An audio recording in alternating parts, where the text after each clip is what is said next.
नमस्कार। आज हम ब्रेंकियोस्टोमा के ब्लड वेस्कुलर सिस्टम के बारे में पढ़ेंगे।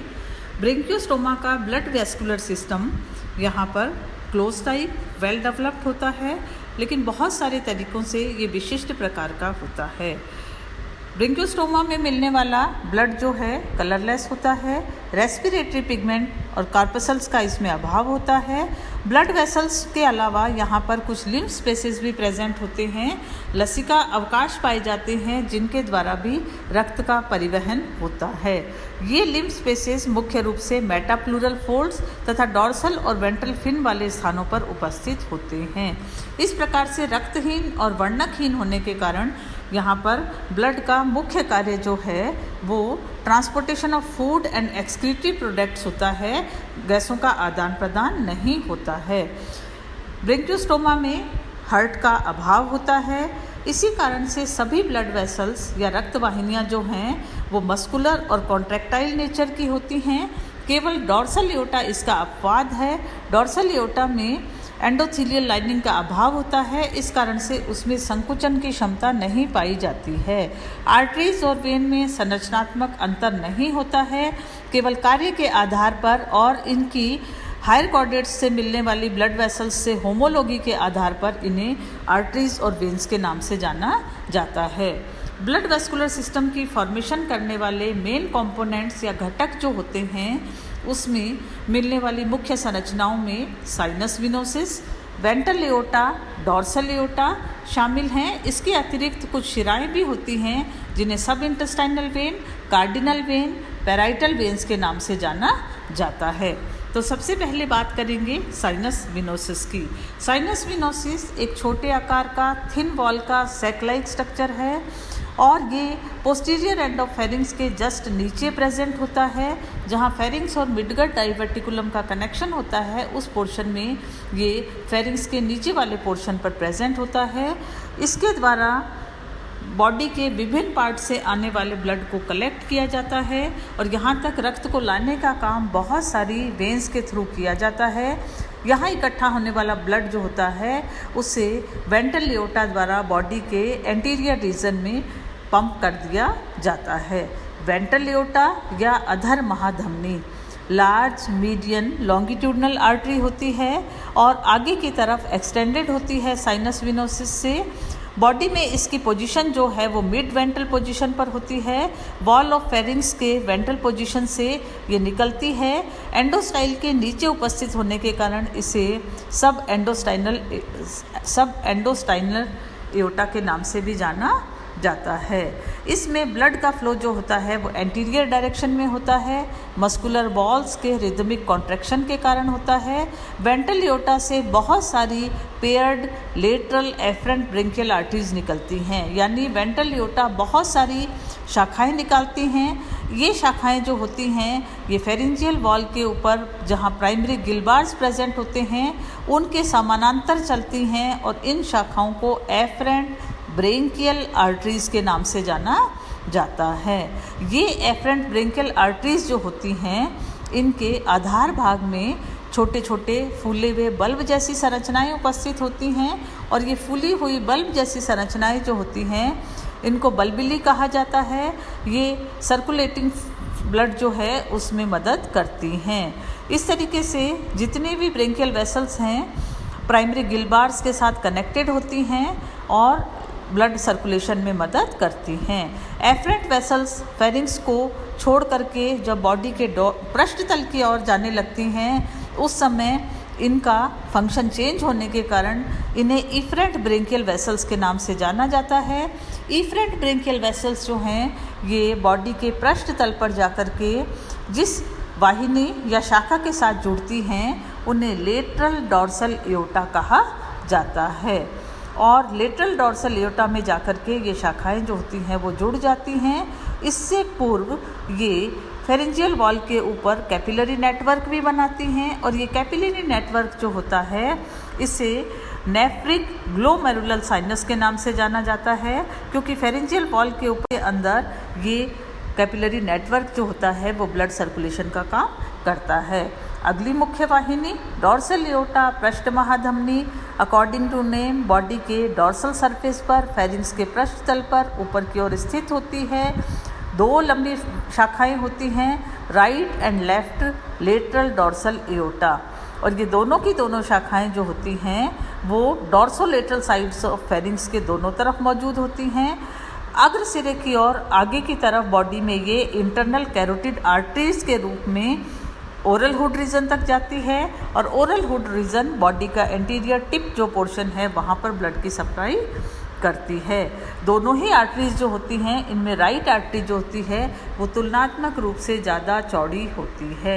दोनों लेटरल आर्टरीज जो हैं डॉर्सल एओर्टा, ये फेरिंक्स के पीछे वाले हिस्से के अंदर बिहाइंड द फेरिंक्स ये सिंगल मीडियन डॉर्सल एओर्टा बनाती हैं। सिंगल मीडियन डॉर्सल एओर्टा जो है बॉडी में पोस्टीरियर डायरेक्शन में रन करती है और ये नोटोकॉर्ड इंटेस्टाइन के बीच में से होकर के गुजरती है। टेल रीजन में जाकर के ये कॉर्डल आर्टरी के रूप में ब्लड की सप्लाई करती है। ब्लड फ्लो इसमें बैकवर्ड डायरेक्शन में होता है। लेटरल और मीडियन डॉर्सल एओर्टा जो हैं इनकी ब्रांचेस जो होती हैं लिम्फ स्पेसेस, मायोसील्स, बॉडी वॉल को ब्लड की सप्लाई करती हैं। मीडियन डॉर्सल एओर्टा जो होता है ये बहुत सारी इंटेस्टाइनल आर्टरीज के द्वारा कैपिलरी नेटवर्क बनाता है इंटेस्टाइनल वॉल के अंदर।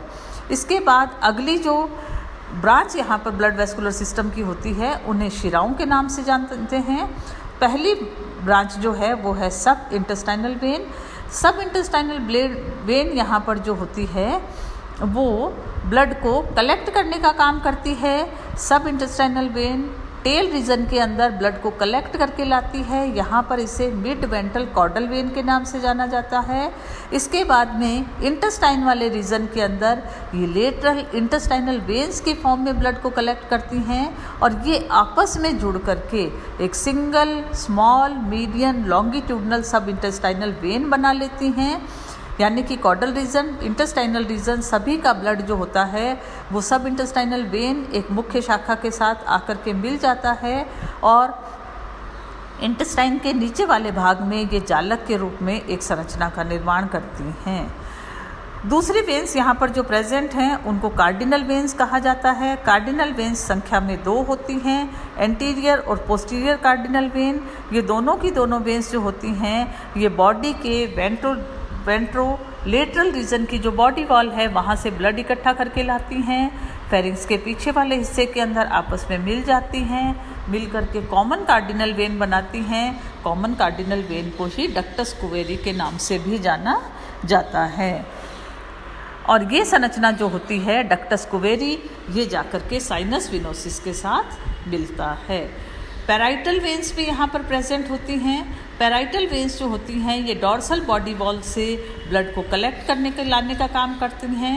ये भी 1 पेयर होता है, डॉर्सल बॉडी वॉल में प्रेजेंट होते हैं, इंटेस्टाइन के ऊपर से होकर के गुजरती हैं और उसके बाद आकर के अल्टीमेटली साइनस विनोसिस में खुलती हैं। तो इस प्रकार से ब्लड की सप्लाई करने का काम जो है डॉर्सल वेंट्रल एओर्टा का और ब्लड को इकट्ठा करके साइनस विनोसिस में लाने का काम जो है मुख्य रूप से इन 3 या 4 शिराओं या वेन्स के द्वारा किया जाता है।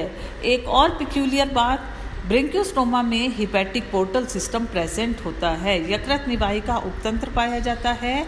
सब इंटेस्टाइनल वेन यहाँ पर जो होती है वो हिपैटिक पोर्टल वेन के रूप में जाकर के एनिमल की जो डाइजेस्टिव ग्लैंड है, लीवर का जो काम करती है, मिडगट डाइवर्टिकुलम के अंदर खुलती है और मिडगट डाइवर्टिकुलम में कैपिलरी नेटवर्क बनता है और मिडगट डाइवर्टिकुलम से जो यहाँ पर एक वेन निकलती है जिसे हिपैटिक वेन कहा जाता है और ये हिपैटिक वेन जो होती है वो संपूर्ण रक्त को जो सब इंटेस्टाइनल वेन के द्वारा लाया जाता है उसे साइनस विनोसिस में लाने का कार्य करती है। तो इस प्रकार के यकृत निवाहिका उपतंत्र या हिपैटिक पोर्टल सिस्टम की शुरुआत जो होती है वो हायर कॉर्डेट्स के प्रीकर्सर के रूप में ब्रेंकियोस्टोमा में पाई जाती है। तो ये हुई ब्रेंकियोस्टोमा में पाई जाने वाली मुख्य रूप से ब्लड वेसल्स जो मिल करके सर्कुलेटरी सिस्टम का कार्य करती हैं। हृदय का अभाव होने के बावजूद यहाँ पर ब्लड का सर्कुलेशन जो है बॉडी के एंटीरियर और पोस्टीरियर डायरेक्शन में आपस में इन सारी ब्लड वेसल्स के कोऑर्डिनेशन से होता है। जैसा कि आप डायग्राम में देख रहे हैं, सारी ही वेन्स और आर्टरीज यहाँ पर जो होती हैं वो आपस में डायरेक्टली इनडायरेक्टली इंटरकनेक्टेड रहती हैं।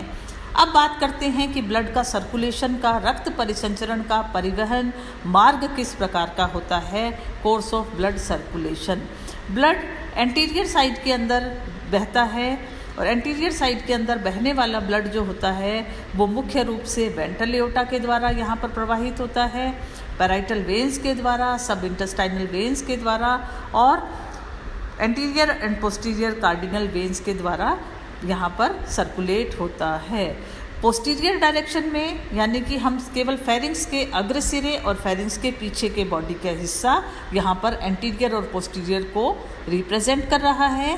तो पोस्टीरियर डायरेक्शन के अंदर ब्लड का जो फ्लो होता है वो मुख्य रूप से लेटरल और मीडियन डॉर्सल एओर्टा के द्वारा, इसके साथ साथ कार्डिनल वेन्स के द्वारा यहाँ पर परिवहन का कार्य जो है वो किया जाता है। डायग्रामेटिक रिप्रेजेंटेशन के द्वारा हम इसको शो कर सकते हैं। तो आपस में कोऑर्डिनेशन के थ्रू एनिमल का ब्लड वेस्कुलर सिस्टम यहाँ पर काम करता है। एनिमल के अंदर लिम्फेटिक सिस्टम सामान्यतः उपस्थित नहीं होता है, लिम्फ प्रेजेंट नहीं होता है। लिम्फ स्पेसेस छोटे छोटे जो प्रेजेंट होते हैं वो कलरलेस ब्लड से ही फिल किए हुए होते हैं, जैसा कि हम पहले बात कर चुके हैं। तो यहाँ पर एनिमल को जितनी भी ऑक्सीजन की रिक्वायरमेंट होती है वो सुपरफिशियली इन साइनसेस के थ्रू या फेरेंजियल वॉल के थ्रू ही यहाँ पर पूरी की जाती है। धन्यवाद।